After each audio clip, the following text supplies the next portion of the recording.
주님을 아는 것이 우리의 힘입니다. 한 주간도 평안하셨습니까? 오늘 우리는 마이클 고인의 세계관은 이야기다 중에서 제5장 모더니즘의 뿌리에 대해서 함께 살펴보겠습니다. 기독교 신앙의 핵심에 말씀이 육신이 되어라는 고백이 있습니다. 예수 그리스도는 하나님을 보여주시고 창조세계의 목적을 보여주시는 충만한 계시인데, 그런 분이 하나님 나라의 기쁜 소식을 특정한 역사적 문화적 정황 속에서 알리셨습니다. 마찬가지로 예수님을 따르는 사람들도 저마다 특정한 문화 속에서 기쁜 소식을 구현하도록 부름받았으며, 그러한 문화적 정황은 늘 기독교의 증언에 특정한 형태를 부여합니다. 따라서 우리는 우리가 속해 있는 문화와 시대의 이야기와 세계관을 고찰할 필요가 있는 것입니다. 우리 문화를 지배하고 있는 세계관들은 무엇일까요? 오늘부터 시작되는 5장에서 7장의 목표는 우리 문화를 뒷받침하는 숨은 신조, 즉 세계관을 파헤치는 것입니다. 레슬리 류비기는 이렇게 촉구합니다. 앞으로 수십 년 동안 비할 나위 없이 시급한 선교적 과제는 모더니즘에 대응하는 사명이다. 우리는 예리한 지적인 도구들을 사용하여 모더니즘이 당연시하는 전제들의 배후를 캐고 그것들을 떠받치는 숨은 신조를 파헤쳐야 한다. 그래서 5장에서는 모더니즘의 세 가지 뿌리를 확인하고요. 6장에서는 모더니즘의 성장, 발전되어오는 과정을 살펴보고 7장은 그 모더니즘이 영향을 미치고 있는 지금은 어느 때인가를 살펴볼 예정입니다. 5장, 즉 2장에서는 우선 모더니즘의 세 가지 뿌리를 고찰할 것입니다. 고전시대, 복음, 그리고 중세기에 나타난 고전적 인문주의와 복음의 혼합이 그 세 가지 뿌리입니다. 여기서 다루는 인본주의는 고백적, 고전적 인본주의를 말합니다. 그 인본주의의 신조는 우리 자신이 신이 되어야 하지 않겠는가 하는 것입니다. 인본주의라는 말은 의미의 폭이 아주 넓습니다. 최선의 의미에서 그것은 단순히 인간이 존엄한 존재라는 것과 인간 조건을 개선하려는 노력이 필요하다는 것을 인정하는 말입니다. 이것은 좋은 말이죠. 하지만 여기서 말하는 것은 서구 문화의 영적 구심점이 된 고백적 인본주의를 말합니다. 즉 이것은 창조주, 통치자, 구주이신 하나님의 자리를 인간이 대신 차지한 신념체계를 말합니다. 콜린스 라몬트는 인본주의가 우리에게 떠맡기는 일은 다름 아닌 우리 자신의 구주와 구속자가 되는 일이다 라고 말했습니다. 서구 문화를 형성하는 이런 고백적 인본주의에는 네 가지 특징이 있습니다. 인본주의는 우리가 이성과 과학을 믿고 그 길로 충실히 가기만 하면 행복, 자유, 물질적 부, 진실, 정의 등의 세계로 진보하는 것은 보장된 일이라고 믿습니다. 이렇게 세속주의적이고 자연주의적이고 합리주의적이고 과학주의적인 고백적 인본주의는 계몽주의 세계관, 현대 세계관, 그냥 모더니즘 등으로 불려왔습니다. 계몽주의 인생관은 그리스도의 포괄적 권위를 증언하는 그리스도인들의 세계관과 여러모로 대척됩니다. 그 네 가지 특징에는 각각의 신념들이 포함되어 있는데요. 먼저 인본주의의 세계관은 세속주의적인 것입니다. 이 세속주의라는 말에는 이 세상이 하나님과 단절되어 있다는 신념이 깔려 있습니다. 인본주의는 자연주의적입니다. 이 자연주의는 이 세상이 전부이고 그 외에는 아무것도 없다는 신념을 신봉합니다. 이 고백적 인본주의는 합리주의적입니다.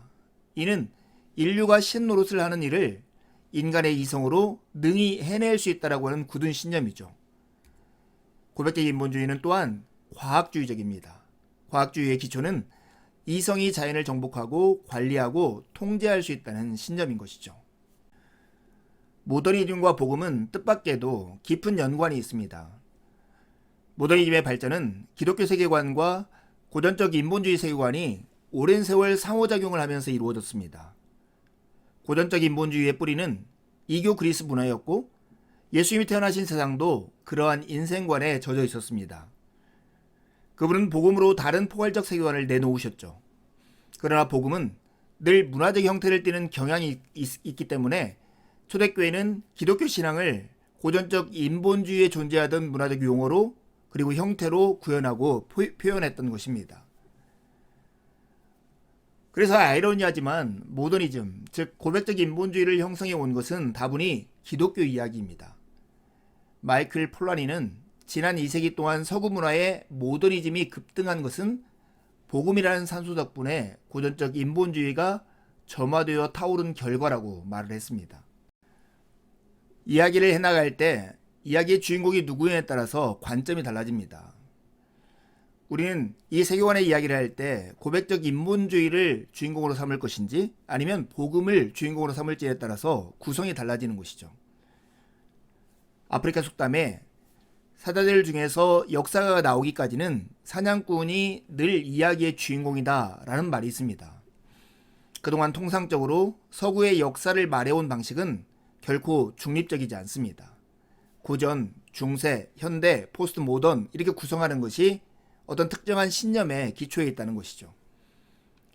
기독교와 고백적 인본주의는 서구의 두 가지 굵직한 세계관인데 두 세계관의 발달사를 살펴보기에 앞서 우리는 각 시대의 명칭부터 다르게 제시해야 합니다. 이 호칭들은 일부러 복음을 이야기의 주인공 자리에 둔 것입니다. 이교시대, 혼합시대, 대립시대, 신이교시대로 분류하는 것이 그것입니다. 서구 문화를 지배하는 세계관인 모더니즘은 어느 날 하늘에서 뚝 떨어진 것이 아닙니다. 오랜 역사의 산물이죠. 서구 문화의 기초가 된 근본 신념들은 여러 시대에 걸쳐서 형성된 것입니다. 모더니즘의 세 가지 뿌리는 고전시대, 복음, 중세기의 혼합입니다. 그 각각을 이제 살펴보도록 하겠습니다. 서구 세계관의 뿌리 첫 번째는 그리스와 로마의 이교입니다. 모더니즘, 즉 고백적 인본주의의 기원은 기원전 6세기 초에 살았던 새 그리스인, 그들의 관점으로 거슬러 올라갈 수 있습니다. 이 사람들은 세상을 가장 잘 이해하는 길은 신화나 종교가 아니라 세밀한 관찰과 이성만으로 세상의 합리적 질서를 알아내고 설명하는 것이라고 믿었습니다. 그리스의 이교 세계관이 가장 포괄적이고 체계적인 철학으로 표현된 것이 바로 플라톤과 그의 제자 아리스토텔레스입니다. 이교의 세계관은 그리스에 이어 로마 제국의 기간에도 계속 진화했는데요. 아리스토텔레스 이후에 500년쯤 지나 플로티노스가 플라톤의 이데아를 수정하여 그것의 종교적 형태인 신플라톤주의를 창시했습니다. 기독교 세계관이 신플라톤주의를 흡수하면서 플로티노스 사상에 강조한 이러한 부분들은 중세 문화에 깊은 영향을 끼치게 됩니다. 이게 바로 내세주의 이런 것입니다. 서구 세계관의 즉 모더니즘의 뿌리 두 번째는 복음입니다. 복음은 그것을 진리로 믿고 예수님을 따르는 사람들의 공동체를 낳았습니다. 초기 그리스도인들은 하나 사적인 종교의 신봉자들로 알려지기를 거부했습니다. 그들이 받은 구원은 영적, 개인적, 미래적, 내세적 구원이 아니었습니다. 반대로 교회는 만민에게 진리, 즉 세상과 역사와 인생에 참 의미를 주는 공적인 공동체로 자처했습니다. 복음과 로마의 고전 인본주의는 둘 다 포괄적인 세계관이다 보니 충돌을 피할 수 없었습니다. 복음은 지배문화의 세계관에 맞서는 대안이지만 그렇다고 혼자서 저절로 효력을 내는 대안은 아니었습니다. 복음 자체가 원래 성육신하는 속성을 가지고 있으므로 복음은 본래의 포괄적인 반응을 그대로 요구하면서도 동시에 다양한 문화적 형태를 띌 수 있고 사실 그래야 합니다. 그런데 이렇게 복음이 문화적 형태를 띠게 되면 주변 문화의 우상 숭배에 오염될 위험성이 상존하는 것입니다. 모더니즘의 세 가지 뿌리 중 그 세 번째는 중세기의 혼합입니다. 중세기의 혼합은 초기와 후기로 나눠볼 수 있습니다. 초기에는 복음과 신플라톤주의의 혼합입니다. 콘스탄티누스 황제가 그리스도인이 되어서 기독교를 합법화했습니다. 그리고 데오도시우스 황제가 기독교를 제국 유일의 종교로 삼으면서 교회는 변방에서 한복판으로 옮겨갔습니다. 이로써 교회가 복음을 공적인 삶에 접목하게 되는 긍정적인 효과도 있었지만 또한 부정적인 효과도 있었습니다. 교회는 제국의 우상 숭배에 점점 더 취약해진 것입니다. 이때 아우구스티누스는 복음을 충실히 토착화하려고 고심했습니다. 그는 신플라톤주의와 복음을 혼합한 것이죠. 당시의 복음은 이미 그리스 문화가 물려준 개념들로 옷을 입고 있었습니다. 신플라톤주의라는 이교적 요소가 낳은 내세 지향과 수직 지향은 진정한 기독교적 삶을 약화시킨 반면에 중세기의 기독교의 영향으로 형성된 문화는 후대에 두고두고 많은 유익을 끼치게 됩니다. 중세 후기의 혼합은 플라톤의 철학을 흡수한 기독교와 아리스토텔레스의 혼합입니다. 11세기부터 13세기까지 유럽에는 문화활동이 증가하고 수직적 계명을 따라 사회생활이 발전하며 과학기술이 눈에 띄게 진보했습니다. 세상에 대한 관심이 늘어나면서 중세 초기의 세계관에서 수직적이고 세상을 부인하던 부분은 도전에 부딪혔습니다. 신앙과 동시에 이세상의 삶과 경험적 이성도 강조한 아퀴나스는 이때 성경적 신앙, 플라톤 철학을 흡수한 기독교, 아리스토텔레스를 모두 종합하여 하나의 사상체계를 만들어냈고 그 사상체계는 오늘까지도 계속 막대한 영향을 미치고 있습니다. 토마스 아퀴나스가 만들어낸 혼합, 중세 초기에 있던 이원론적 세상 구조를 그대로 고수하되 자연을 하층에, 은혜를 초자연적 상층에 두었습니다. 아퀴나스는 상층세계가 우월하다는 개념을 지지하며 인간의 삶이 위로 하나님을 향해야 한다고 보았습니다.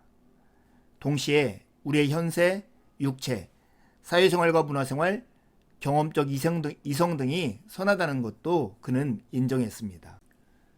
모더니즘의 세 가지 뿌리는 고전시대의 복음, 중세기의 혼합입니다. 근데 이 혼합은 곧 토착화는 위험한 기회일 수 있습니다. 사실 아퀴나스는 은혜가 자연에 배어들어 자연을 완성시킨다고 보았고 나아가 하나님이 창조세계를 붙들고 계시며 다스리신다고 보았습니다. 그러나 그 후로 여러 세기에 걸쳐서 두 층은 서로 분리되고 말았습니다. 사실상 인생의 대부분이 하나님의 권위와 복음의 능력으로부터 끊어졌습니다.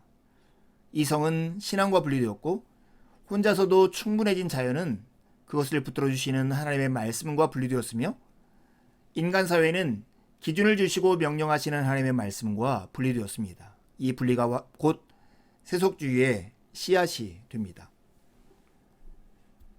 하지만 이런 비판과 아울러 우리는 이 시대로부터 시작하여 복음이 서구에 미친 긍정적인 영향도 함께 짚어두어야 합니다. 레슬리 류비그는 중세기를 가리켜 그리스도의 포괄적 주장을 정치적 차원으로 전환시키려 한 최초의 대대적인 시도라고 표현했습니다. 류비기는 기독교와 이교 문화의 타협이 부른 피해를 인정하면서도 그렇게 천년 동안 혼합된 결과로 복음이 사회생활과 사생활에 구석구석 파고들었다라고 보았습니다. 이제 두 가지 질문하고 이 과를 마치려 합니다. 이 장에서는 우선 모더니즘의 세 가지 뿌리를 고찰하는데요. 그것은 각각 무엇입니까? 두 번째 질문입니다.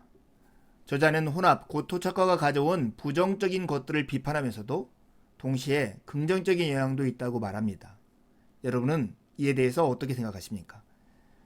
남은 한 주도 주님의 은혜를 의지해 살고 복된 주일에 함께 만나 기쁨으로 우리 하나님을 예배하시죠.